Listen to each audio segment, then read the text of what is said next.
मैं सिमरू माता शारदा, बैठे जीवा आए, कार्तिक मास की कथा, लिखे कमल हर्ष आए।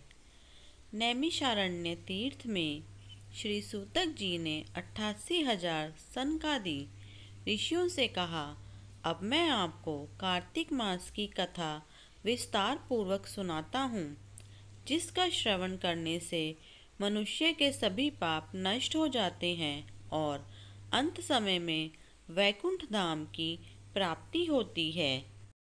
सूत जी ने कहा, श्री कृष्ण जी से अनुमति लेकर देव ऋषि नारद के चले जाने के पश्चात सत्यभामा प्रसन्न होकर भगवान कृष्ण से बोली, हे प्रभु, मैं धन्य हुई, मेरा जन्म सफल हुआ। मुझ जैसी त्रैलोक्य सुंदरी के जन्मदाता भी धन्य हैं, जो आपकी 16,000 स्त्रियों के बीच में आपकी परम प्यारी पत्नी बनी। मैंने आपके साथ नारद जी को वह कल्प वृक्ष आदि पुरुष विधि पूर्वक दान में दिया, परंतु वही कल्प वृक्ष मेरे घर लहराया करता है। यह बात मृत्युलोक में किसी स्त्री को ज्ञात नहीं है। हे त्रिलोकीनाथ, मैं आपसे कुछ पूछने की इच्छुक हूँ। आप मुझे कृपया कार्तिक महात्म्य की कथा विस्तार पूर्वक सुनाइए, जिसको सुनकर मेरा हित हो और जिसके करने से कल पर्यंत भी आप मुझसे विमुख ना हों।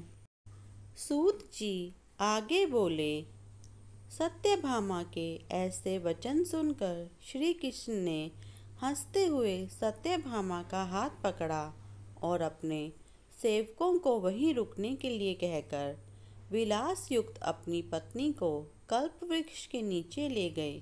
फिर हंसकर बोले, हे प्रिय, 16,000 रानियों में से तुम मुझे प्राणों के समान प्यारी हो। तुम्हारे लिए मैंने इंद्र एवं देवताओं से विरोध किया था। हे कांते, जो बात तुमने मुझसे पूछी है उसे सुनो।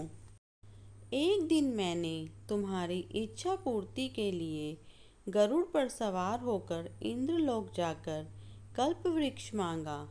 इंद्र द्वारा मना किए जाने पर इंद्र एवं गरुड़ में घोर संग्राम हुआ और गोलोक में भी गरुड़ जी गौओं से युद्ध किया।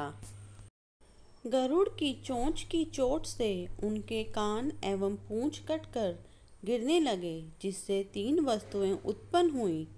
कान में तंबाकू, पूंछ से गोभी और रक्त से मेहंदी बनी। इन तीनों का प्रयोग करने वाले को मोक्ष नहीं मिलता।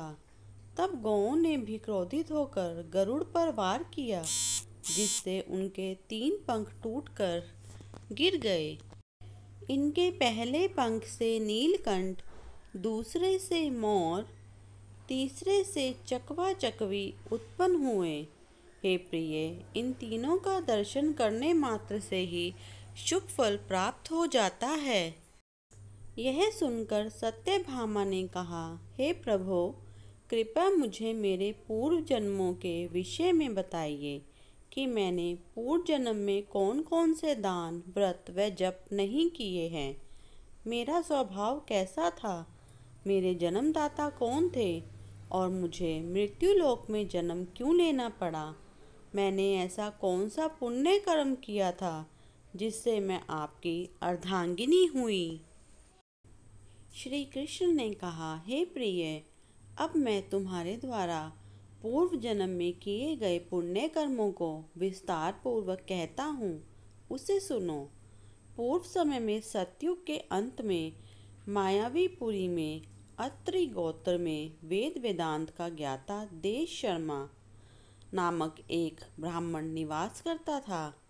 वह प्रतिदिन अतिथियों की सेवा, हवन और सूर्य भगवान का पूजन किया करता था। वह सूर्य के समान तेजस्वी था। वृद्धावस्था में उसे गुणवती नामक कन्या की प्राप्ति हुई। उस पुत्रहीन ब्राह्मण ने अपनी कन्या का विवाह अपने ही चंद्र नामक शिष्य के साथ कर दिया।